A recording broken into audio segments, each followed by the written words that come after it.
తెలంగాణ రాష్ట్రంలో బడ్జెట్ సమావేశాలు జరుగుతూ ఉన్నాయి. 2,91,000 పైచిలకు సంబంధించినటువంటి బడ్జెట్‌ని అయితే కొత్తగా ఏర్పడ్డటువంటి కాంగ్రెస్ సర్కారు ప్రవేశపెట్టిన పరిస్థితి. ఇక చాలా విషయాల గురించి మాట్లాడదాం. మనతో పాటుగా ప్రొఫెసర్ హరగోపాల్ సార్ ఉన్నారు.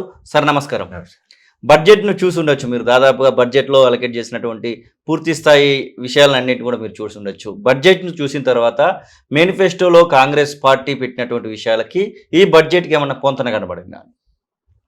అంటే దీంట్లో ఒకటి బడ్జెట్ మొత్తంగా నాకు వ్యక్తిగతంగా మా విద్యా పరిరక్షణ కమిటీకి నిరాశాజనకంగా.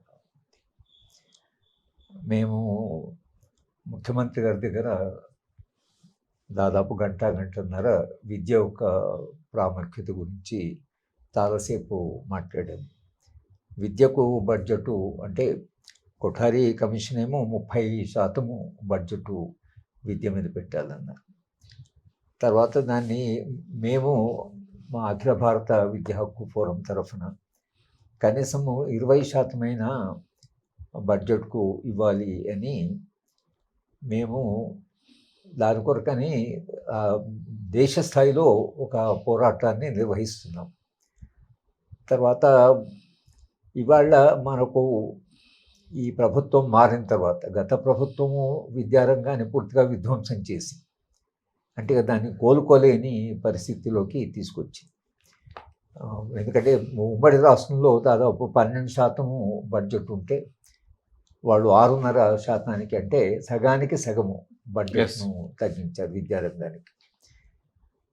సో ఇక్కడ కాంగ్రెస్ ప్రభుత్వము రావడం వలన విద్య యొక్క అంటే ప్రమాణాలు పెరగాలని, పిల్లలందరికీ సమానమైన విద్య రావాలని, ఈ కార్పొరేటీకరణ ఏదైతుందో ఇది కాస్త దీన్ని ఏదో క్రమక్రమంగా రద్దు చేయాలి. విద్యారంగంలో మార్కెట్ ఫోర్సెస్కి ఉండకూడదు అనేది మేము చాలాసేపు మాట్లాడాము. సరే తప్పకుండా అంటే 15% పెంచరు, ఎందుకంటే రైతుల సమస్య ఉంది. వాళ్ళు దాన్ని రైతులకు మొత్తంగా వాళ్ళ అప్పులను మాఫీ చేస్తామన్నారు. కాబట్టి 10% పెంచుతారని మాకు ఒక ఆశ ఉండేది.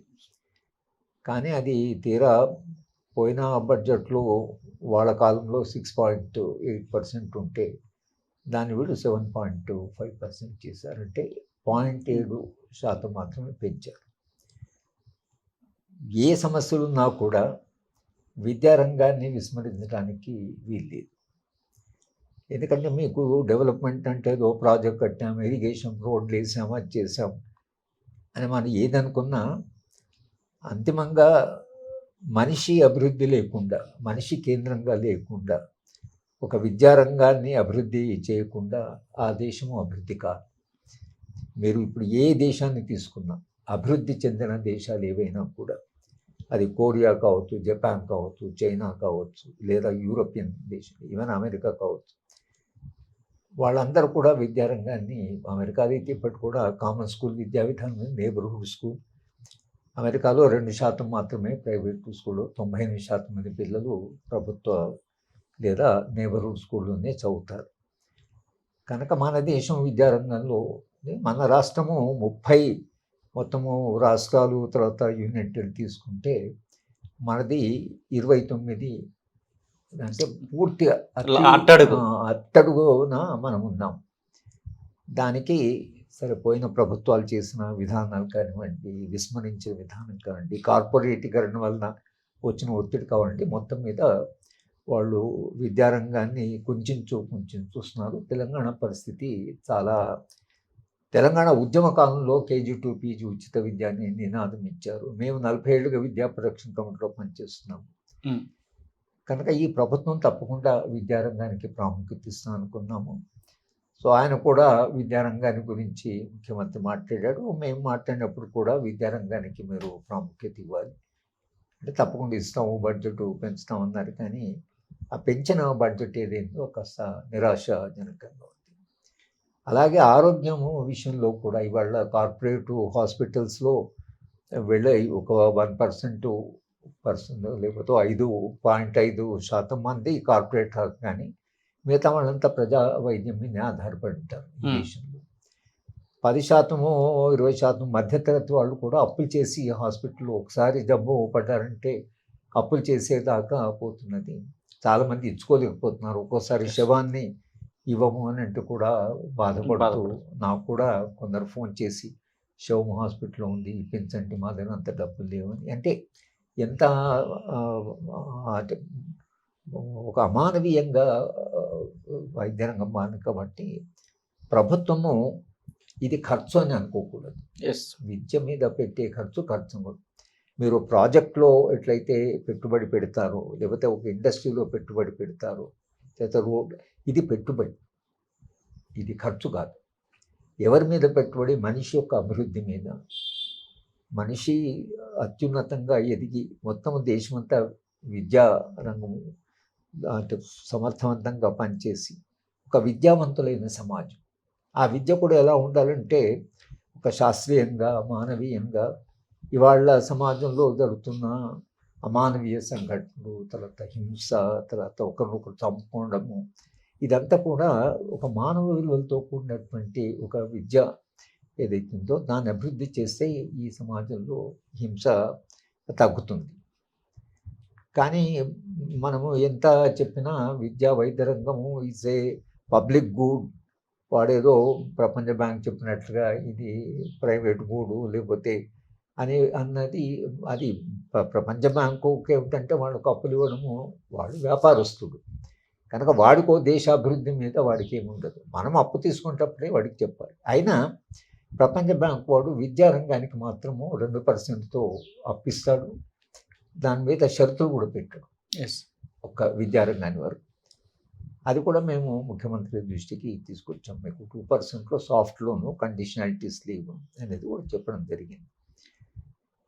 సరిగా ప్రభుత్వం నుంచి జవాబు ఏముంటుందంటే ఈ 2 లక్షలు రైతులకు రుణమాఫీ అన్నది అది మాకు అది వాగ్దానం ఎట్ చేశారంటే ఒక డెడ్ లైన్ పెట్టుకున్నారు. అవును, ఆగస్టు 15 అనేది కనబడుతుంది. 15 అని చెప్పడంతో ఈ ఆగస్టు 15 ఒకరు సవాళ్ళు పొలిటికలైజ్డ్ 15 వరకు చేయలేవు అని ఆయన చేస్తాని ఇలా ఒక డెడ్ లైన్ పెట్టుకోవడము ప్రభుత్వానికి కొంత ఇబ్బందికరమైన విషయం. అంటే మేము తొందరనే చేస్తాము, అతి త్వరలో చేస్తాము కానీ 15 ఆగస్టు వరకు ఆగస్టు రానే వచ్చేస్తున్నది. కాబట్టి ఆ లోపల చేయాలంటే సరే బడ్జెట్లో చాలా కేటాయింపులు జరగాలి. ఎక్కడెక్కడ డబ్బులు ఉన్నాయో తీసుకొని ఆ రైతుల రుణమాఫీకి ఇవ్వాలి. ఆ ఇబ్బంది సరే ఆ ప్రభుత్వానికి ఆ ఇబ్బంది ఉన్నది.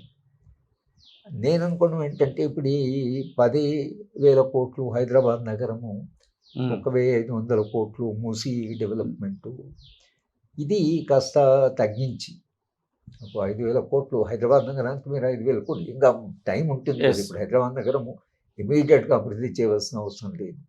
అంటే కొంత కేటాయించాలి. డ్రైనేజ్ సిస్టమ్స్ అవి ఉన్నాయి. హైదరాబాద్ మున్సిపల్ కార్పొరేషన్ కూడా ఆదాయం బాగానే ఉంది.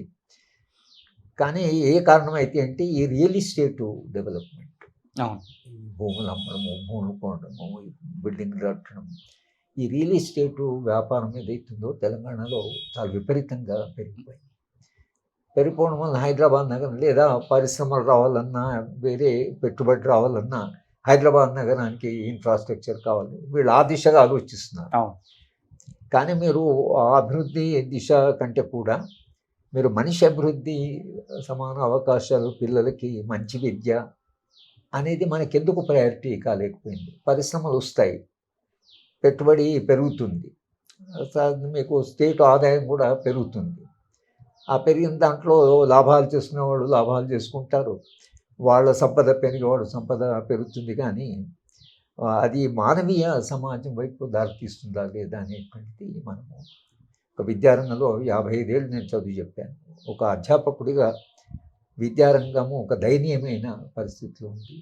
కనుక ప్రభుత్వం మీద ఒత్తిడి పెడితే తప్పకుండా కొంత పెరుగుతుందని అనుకున్నాను. కానీ విద్యా వైద్యం అనేవి రెండు కూడా ఈ బడ్జెట్లో కూడా గత బడ్జెట్లోని కొంత మనకు నిరాశాజనకంగా ఉంది. అసలైన తొలి వెలుగు. ఫాలో వాట్సాప్ @తొలి వెలుగు official.